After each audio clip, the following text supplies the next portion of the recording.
everybody, I'm Fans. This is Retrokid doing a quick Toku editorial on my thoughts in general 5 years later with Power/Rangers. But before we get to that,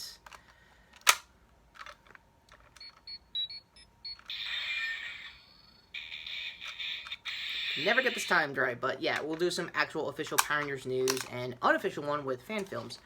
Starting over with the fan films, Shattered Past has done a couple episodes leading up to their guest appearance for Power Rangers Unworthy, so card to that. And I generally love the production. They do the same kind of good work that Unworthy is doing. That also being said, shoutouts to Unworthy's official Instagram for more info for future episodes they're already filming, thanks to, I guess, a lot of people, getting cleared, and same causes with COVID and everything. I'm going to have to talk to them personally, or individually, to see if anything's still cool. Unlike the last couple times I mentioned Unworthy, I got contacted with them to make sure I know who's who on production, so I'll probably do the same thing for Shattered Past. That all being said, both of them are still in production. Both of them are still going to figure out a way to work in tandem in their fan film universe, so good news there. Also, weird news, since we're now officially getting to... Can you tell this is my second take? Official stuff is that, turns out, Hasbro's still going forward with that weird reboot idea. I mean, they were going to do a new movie after 2017 anyway, since it wasn't really making much money out of it, and I did go to theaters to see it back in the day, so cards in my review. And, yeah, I don't know. I mean, they also want to do a reboot with a new show, I guess after, like, everyone's been speculating, forever, since, I guess by the time Dino Fury's done. If it wants to be its own team and stuff, I can see it. I don't know where exactly avenue-wise you can launch it. If you want to launch it for TNIC or actually put it on Netflix as an original show, cool. Paramount has ties with, Netflix. I can see them working. I also don't want it on CBS All Access. That sounds a little too much of a foothold for everything, since there's Paramount that wants to do this, so I don't know. I know that original series producers are not liking the idea of just rebooting it in general and scrapping Sentai footage as a way of getting rid of tradition. So again, I'll link any of the news I might find on that down below, so you guys get a full scope of the details. That all being said, speaking of weird, unnecessary reboots, Power/Rangers. Now, more to the point, this is going to be more positive based because, again, it's been long enough. I feel like the fan film does fine on its own, but it's also still one of those weird, aside from my shirt, literal gray areas of, is it really a joke, or is he really a fan of the series kind of deal? And by he, I mean Adi Shankar. Now, I don't know if I made any news leading up to that, alongside when Power Rangers 2017 was coming out, but if so, check my videos down below. I might have in the news, I guess offhanded like I was with the new reboot news, so who knows there. For those who don't know Adi Shankar's work, he did a really good job making a bunch of bootlegged Marvel/James Bond-esque fan films back in the day. Card to one of my favorite ones of those playlists is the Dirty Laundry Punisher one, where he brought back Thomas Jane's version of the character as like a quick little epilogue to see where he's been, and it's actually making a lot of, and that was really cool. He also had a really cool Venom one and a bunch of other stuff like that. Again, the fan film leads you straight to the channel, so you'd be just fine there. Also, I think the biggest in-joke for a while is that him and some other producer during Dredd was the real director all along. I don't know, so IMDb if you want to get the details in the description as usual. So that also being said, getting parched, because you can tell it's my second take, I'm getting parched. My quick thoughts on just the new... there were really any new news related to it other than his new work, being a Castlevania producer and I think series creator alongside the usual lot that's been doing for the Netflix show. By the way, card to season 3, that was actually really damn good. Sat through it, never really got around to reviewing the series in general, not a huge Castlevania fan. But Team 4-Star did a quick podcast before everything turned upside down with, COVID and everything now, as of this year. And they were really psyched. They knew all the Easter eggs to like future Titan games and stuff they're going to mention in probably season 4 and 5. If they already got 5 off the ground. I know they got 4 off the ground. I don't know if they... I don't know. So, crappy segue. My personal thoughts on the actual fan film itself. After all this time, it's fine. I'm still confused how it's a joke if you have references to, like, Zeo and Turbo with like the Machine Empire, and I think I mentioned Scorpina and maybe Divatox in some of the conversation. So that being said, let's get to the setting of the actual fan film itself. It starts with Rocky basically trading his morpher to work for this Machine Empire, and Kim, presumably dead, apparently shows up out of nowhere, played by Katie Sackhoff. Rocky being played by, God, I had his name off the top of my head. IMDb for the cast, sorry for that. So, James Vanderbeek, got it. And basically they were doing a rundown of their version of the team, how, like, they had, like, the last days of their team was, like, all dark and stuff, and a lot of people got killed behind the scenes and in between this meeting. Bulk Skull also being one of them. And, the whole fan film basically ends with, Sackhoff being revealed to be Rita all along, and Tommy, who was on the run, basically having their version of an Old Man Logan kind of storyline. Him converging into the, I guess, Machine Empire Precinct, whatever the hell it was going to be. And just have a quick showdown, didn't even morph.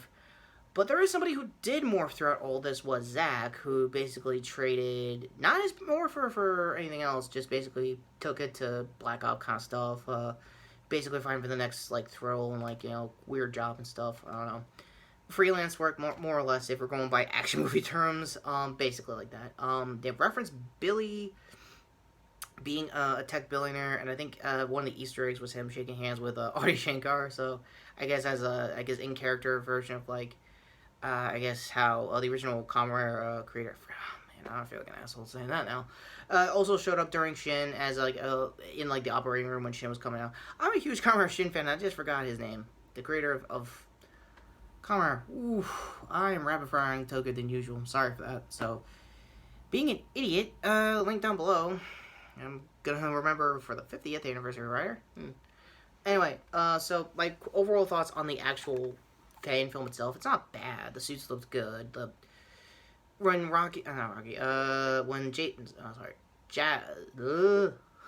getting tongue-tied. I got to wrap this up for the phone's sake. So, Zach's fight was really good. It was definitely R-rated, basically where the conversation started. Oh, it really should be dark. Maybe they should do kills and stuff like. Yeah, they do too. They just call it destroyed instead of killed. They do take out monsters. They use weapons too, just like the fan film. Kind of not much of a difference. So I don't know. I think overall, it's a weird fan film to look back. I think Linkara mentioned it during his history of Power Rangers for RPM when the fan film was new. Hopefully, a card there to get his 2 cents of the matter. And RPM is a darker show than this fan film. Like, it's the last days of human resistance. The Vengeance is doing everything it can to basically be a discount Terminator, but it is a what the hell kind of setting to Disney, who didn't understand how to adapt anything with Sentai at this point. Like, they literally said, oh my fucking god, what the fuck is this, every time they saw the googly eyes on the Zors for that Sentai team. And now I'm going to get my ass handed in the comments not knowing which Sentai team that is, if you're a Squall fan. So, yeah, my bad's there. So, also, Squall's channel's pretty good. He's doing really good work for Tokusatsu, like I said. He might be updating on Kara Ranger. Now I get the name right. I told you it took a couple of those to get Sentai teams, new Sentai team names right. So, that all being said, my overall thoughts on the fan film, it's fine. If I was reviewing it at the time, I might have peer pressured myself to do at least an 8 out of 10. Now, I'm going to leave it at a firm 7. It's doing a lot. It's doing everything it could to be what a Mighty Morphin team would have been in, like, the dark days of, like, adapting stuff like Transformers and, like, a lot of kid shows. So, I could kind of see it, but at the same time, it's also a guy who does know the show and knows what it's like. So, there's the confusion. I'm still up in the air, and for now, I think it's fine. It walks so that a lot of better fan films can run, using that new terminology, sorry, metaphor-wise. But, yeah, I really feel like without that fan film, you wouldn't have Unworthy or Shattered Past or name whatever fan film you personally seen in the last 5 years that's done a lot better than that, with a lot less of a budget.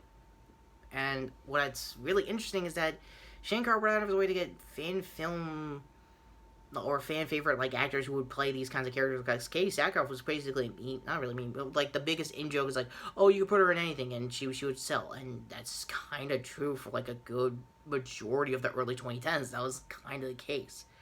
like, to be fair, she did just came off of Battlestar Galactica, and she could literally do no wrong, and so far, it's still sounding like that even in some circles today.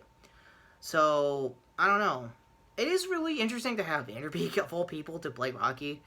Would have been cool if he had his own version of a Zeo Crystal or a Machine Empire to control Zeo Ranger Blue, so, that all being said, it's still worth a watch after all these years. You do see where they were planning to go with this, but I also still see it as a joke. Like, I also still see him saying, oh, they'll buy into anything. Oh, they'll buy it. So, that's where I lean into it, but as time goes on now, he can do it. After watching a lot of him and Warren Ellis's writing with Castlevania, I could kind of see him actually commit to actually being part of the fandom. I could see him actually commit to tying previous generations of, like, Ranger teams together if he wanted it to, kind of like what Boom is doing in the comics, but ultimately, I don't know if he's got the... I'm not saying the heart into it. I forgot what scene I got there. I don't know if he has the heart into it or, like, the time into it, given the commitments now with Castlevania. And for all intents and purposes, congratulations to his success for just the show in general. Even past season 2, which was basically a make it or break it move, because they only did, like, 3 episodes for season 1, and then from here on out, he basically got all the regular set he would normally do in any season nowadays, even for Netflix binging. So, I don't know. That's kind of where I leave it as for this editorial. I'm still confused of some of the decisions he made, but he did what he wanted to do. He is his own creator. He is his own, vision, and it doesn't ultimately hurt the fandom. We've grown to accept it as just an okay fan film, not like a ultimate, oh, this totally ruined my childhood kind of thing. So that's that. And a crappy burp aside. Before I get to the end cards, I forgot to mention that a Beast Morphers episode is about to come out this Saturday. It's going to be the official crossover with Jason, aka hopefully a better Red Ranger than this fan film. That being said, yeah, it's a crossover long overdue to have Austin St. John back in general. I know everyone internationally saw it months ago. It's going to be awesome to see it in the States. I'll definitely DVR it because I have to go to work that very next, hour when it drops. So, yeah. So, your miles may vary, job or whoever you are. Just DVR and hope for the best. Yeah. If you want any more further future Power Rangers discussions Toku-wise, please let me know in the comments down below. Hit the notification bell for future content like, I don't know, Saw Month coming up, and now officially the end cards. Playlist here again if you guys want to get caught up to speed. I'm going to try to do, hopefully tomorrow, my double review for 5 and 6. And next week is, I think, Halloween's on Saturday. So if I do this next week on a Saturday, that means the final episode of Saw Month is going to be on Halloween Day, so that'd be cool for once. So yeah, other hand here to my previous video was discussing other news related to RT-related content and DC 5G as the real Nerf Red Hood and myself. I was, again, my bad for the hoodie and stuff like that. It's just, I'm not a big fan of RT drama. It's a view gold mine still, and I'm just hands off on it, honestly. So that all being said, I'm Retrokid Reviews. May the power protect you as usual, and I hope you learned anything out of this editorial because it's still weird to this day when it comes to Power / Rangers. Also, official link down below if you want to see the fan film. Still worth a watch, honestly, but I can kind of obviously say that there have been better fan films since then. And speaking of said better fan films, link also down below to Power Rangers Unworthy's official Instagram so you can get up to date what's going on there. Same for the Shadow Past, their official Instagram and channel will also be down in the description down below. That all being said, take care, subscribe, and yeah, a Rita / Kim Katie Sackhoff. Okay, weird, but let me see where this goes. Who knows.